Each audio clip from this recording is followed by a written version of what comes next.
Bienvenue à cette prière du matin, un temps spécial pour se placer devant Dieu avant de commencer la journée. Aujourd'hui, nous allons méditer sur un sujet crucial pour notre vie spirituelle. Détruisez les idoles de votre vie avant qu'elles ne vous détruisent. Quand on parle d'idoles, beaucoup pensent immédiatement à des statues ou des objets de culte anciens. Pourtant, dans notre monde moderne, les idoles ont pris d'autres formes, souvent plus subtiles, mais tout aussi dangereuses. Elles peuvent se cacher dans nos habitudes, nos priorités, nos relations, ou même dans notre propre ego. Tout ce qui prend la première place dans notre cœur, devant Dieu, devient une idole. Le matin est le meilleur moment pour examiner nos vies et remettre nos cœurs entre les mains du Seigneur. Avant de nous lancer dans nos activités, nous avons besoin de lumière, de clarté et de direction divine. Car une journée commencée avec Dieu est une journée protégée, bénie et victorieuse. Dans les minutes qui viennent, nous allons ouvrir nos cœurs à la parole de Dieu, réfléchir ensemble sur la nature des idoles, comprendre pourquoi elles menacent notre relation avec le Seigneur et surtout apprendre à nous en libérer. Cette méditation nous conduira à une prière fervente, afin que rien ne vienne voler la place de Dieu dans nos vies. Alors, préparons nos esprits et disposons nos cœurs, car Dieu veut nous parler ce matin et nous donner la victoire sur tout ce qui pourrait nous détourner de lui. Lorsque nous entendons le mot « idole », beaucoup d'images anciennes nous viennent à l'esprit, des statues de pierre, de bois ou de métal devant lesquelles des peuples s'inclinaient. Mais aujourd'hui, bien que nous ne voyions pas toujours des objets matériels de culte dans nos maisons, les idoles existent bel et bien, et elles ont simplement changé de forme. Elles se cachent dans notre quotidien, dans nos habitudes, dans nos priorités, et souvent, sans même que nous en ayons conscience. Une idole, ce n'est pas seulement un objet religieux. Une idole, c'est tout ce qui prend la première place dans notre cœur à la place de Dieu. Elle devient un centre d'obsession, une source de sécurité ou d'identité que nous plaçons au-dessus du Seigneur. Or, la Bible est claire, « Tu n'auras pas d'autre Dieu devant ma face » Exode 23. Dans notre monde moderne, les idoles prennent plusieurs visages. L'argent et le matérialisme. Nous vivons dans une société où tout semble tourner autour du gain, de la réussite financière et de la possession. L'argent en soi n'est pas mauvais, mais lorsque toute notre confiance repose sur lui, il devient une idole qui gouverne nos décisions. Le travail et la carrière.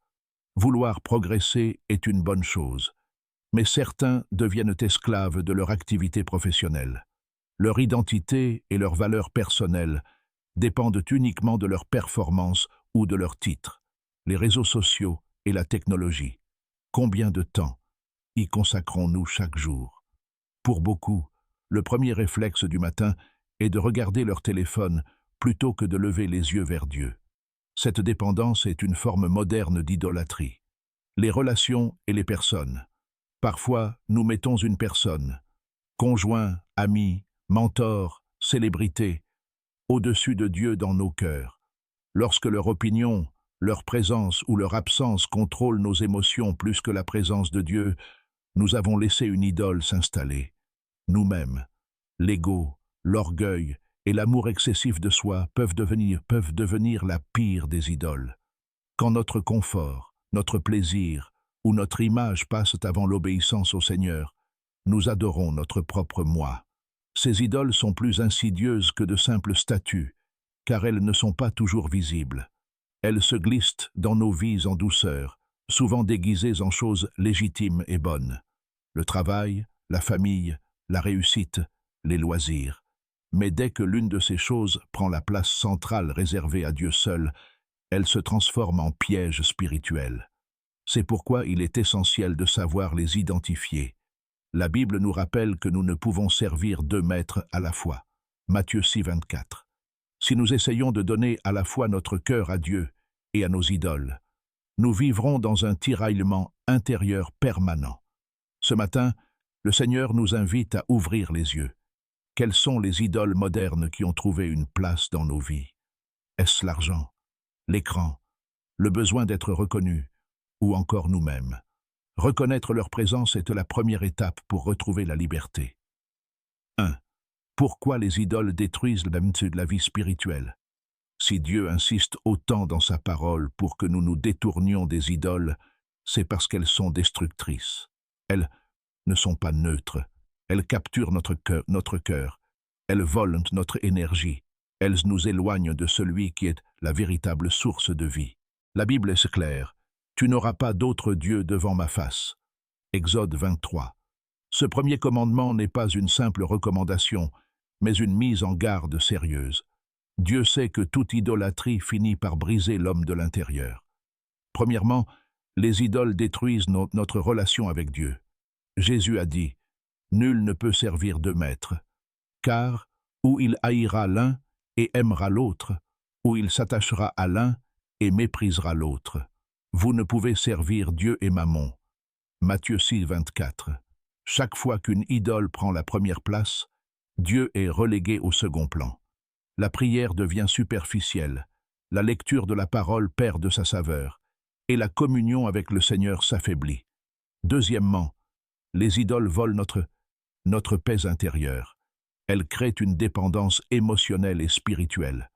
Celui qui idolâtre l'argent n'est jamais satisfait, toujours inquiet. Celui qui idolâtre une relation vit dans la peur de perdre l'autre. Celui qui idolâtre sa propre image vit sous la pression constante du regard des hommes. Les idoles nourrissent l'angoisse, l'insécurité et le vide. Troisièmement, les idoles ouvrent la porte à la destruction spirituelle. Le prophète Jonas a déclaré « Ceux qui s'attachent à de vaines idoles éloignent d'eux la miséricorde. » Jonas 2,9. Autrement dit, en choisissant les idoles, nous nous privons volontairement des bénédictions et de la protection de Dieu. Elles deviennent comme des chaînes invisibles qui ralentissent notre marche spirituelle et nous détournent de notre destinée. Enfin, les idoles promettent, mais ne tiennent jamais leurs promesses. Elles promettent le bonheur, mais laissent un vide. Elles promettent la sécurité, mais finissent par nous trahir. Elles promettent la liberté, mais en réalité, elles nous asservissent. Le peuple d'Israël l'a expérimenté à plusieurs reprises. Chaque fois qu'il se tournait vers les idoles, il tombait dans l'oppression, la confusion et la ruine. Les idoles ne détruisent pas seulement notre vie spirituelle, elles affectent aussi nos émotions, nos relations et même notre santé. L'anxiété, le stress, les conflits intérieurs sont souvent les fruits d'une idolâtrie cachée. C'est pourquoi Dieu ne tolère pas la concurrence dans nos cœurs, non pas parce qu'il est égoïste, mais parce qu'il sait que lui seul peut combler le vide qui est en nous. Lui seul est fidèle, lui seul donne la paix véritable, lui seul peut nous conduire vers une vie pleine et abondante. Voilà pourquoi ce matin, le Saint-Esprit nous appelle à ouvrir les yeux. Ce que tu refuses de détruire comme idole finira par te détruire. 2. Comment reconnaître les idoles dans sa vie? Avant de pouvoir détruire les idoles, il faut d'abord les reconnaître. Or, elles ne sont pas toujours visibles ni évidentes. Elles se déguisent souvent en bénédictions, en opportunités ou même en choses nécessaires. C'est pourquoi Dieu nous invite à sonder nos cœurs. Le psalmiste priait « Sonde-moi, ô Dieu, et connais mon cœur. Éprouve-moi et connais mes pensées. Regarde si je suis sur une mauvaise voie, et conduis-moi sur la voie de l'éternité. » Psaume 139, versets 23 à 24. Voici quelques questions introspectives pour discerner les idoles dans nos vies. Qu'est-ce qui occupe la majorité de mes pensées lorsque je suis seul? Qu'est-ce que je crains le plus de perdre? Qu'est-ce qui me donne le plus de sécurité ou d'identité? Qu'est-ce qui me pousse à désobéir à Dieu ou à négliger ma relation avec lui? Qu'est-ce que je mets systématiquement avant ma prière et ma communion avec le Seigneur? Quelques signes révélateurs de la présence d'une idole. Une dépendance excessive. Je ne peux pas m'en passer, même pour un jour. Une peur intense. La simple idée de perdre cette chose ou cette personne me terrifie. Un attachement disproportionné. J'y consacre plus d'énergie, de temps et d'émotion que je n'en consacre à Dieu. Une désobéissance récurrente. Cette idole m'amène à faire des compromis avec ma foi. Une réflexion personnelle. Les idoles ne sont pas toujours mauvaises en elles-mêmes. Le travail, la famille, l'argent, les loisirs, la santé sont des dons de Dieu. Mais lorsqu'ils prennent la première place et deviennent le centre de notre vie, ils cessent d'être des bénédictions pour se transformer en chaînes. Reconnaître une idole n'est pas une condamnation, mais une opportunité de liberté. Car Dieu ne nous révèle jamais un problème pour nous accuser, mais pour nous en délivrer. Ce matin, prenons le temps de demander au Seigneur, « Montre-moi ce qui, dans ma vie, prend ta place. » Sa lumière est douce, mais elle éclaire profondément. Troisième exhortation. Détruire les idoles avant qu'elles ne nous détruisent. Arrivé à ce stade, il ne suffit plus de savoir que les idoles existent ou de reconnaître leur présence dans nos vies. Dieu nous appelle à une action radicale, les détruire avant qu'elles ne nous détruisent. La tolérance envers une idole, aussi petite soit-elle, est un poison lent pour l'âme. La Bible nous donne plusieurs exemples d'hommes et de femmes qui ont pris cette décision courageuse. Abraham, Dieu lui a demandé de sacrifier Isaac, son fils bien-aimé, pour tester si son cœur appartenait d'abord à Dieu ou à son enfant. Genèse 22. En montrant sa disposition à obéir, Abraham a prouvé que Dieu restait son seul Seigneur. Josias, ce roi de Juda a fait disparaître toutes les idoles du pays, a brisé les statues, a renversé les autels et a restauré le culte de l'Éternel. Deuxième Roi 23. Il n'a pas négocié avec l'idolâtrie, il l'a éradiquée. L'apôtre Paul, lui qui avait idolâtré la religion et ses traditions, a tout abandonné après sa rencontre avec Christ, déclarant « Ces choses, qui étaient pour moi des gains, je les ai regardées comme une perte, à cause de Christ. » Philippiens 3:7. Détruire les idoles exige 3 attitudes clés. Décision. Il faut choisir fermement qui sera le maître de notre vie. Comme Josué l'a proclamé, « Moi et ma maison, nous servirons l'Éternel. » Josué 24:15. Renoncement. Détruire une idole peut coûter cher, car cela signifie abandonner une habitude, une relation, un confort ou même une ambition. Mais ce que nous perdons pour Christ, nous le retrouvons en bénédiction éternelle. Remplacement. Une idole détruite doit être remplacée par une passion pour Dieu. Sinon, le vide laissé peut être occupé par une nouvelle idole. Jésus a dit « Cherchez premièrement le royaume et la justice de Dieu, et toutes ces choses vous seront données par-dessus. » Matthieu 6:33. Encouragement. Détruire une idole n'est pas une tâche que nous accomplissons seuls par nos propres forces. C'est l'Esprit Saint qui nous donne la puissance pour briser les chaînes. Ce qui semble impossible à l'homme devient possible avec Dieu. Si aujourd'hui tu sens que tu n'arrives pas à lâcher prise sur une idole, confie-la à Jésus. Il a déjà remporté la victoire à la croix. Bien-aimé, comprendre ceci. Les idoles promettent la vie, mais elles apportent la mort. Elles semblent inoffensives, mais elles deviennent des prisons. Mais lorsque tu les détruis, tu ouvres ton cœur à une liberté nouvelle, à une paix profonde et à une communion plus intime avec ton Créateur. Ce matin, prends la décision ferme de dire « Seigneur, je renonce à tout ce qui prend ta place dans ma vie. Tu es mon seul Dieu, et je veux t'adorer en esprit et en vérité. » Quatrième, la puissance de la prière du matin contre les idoles.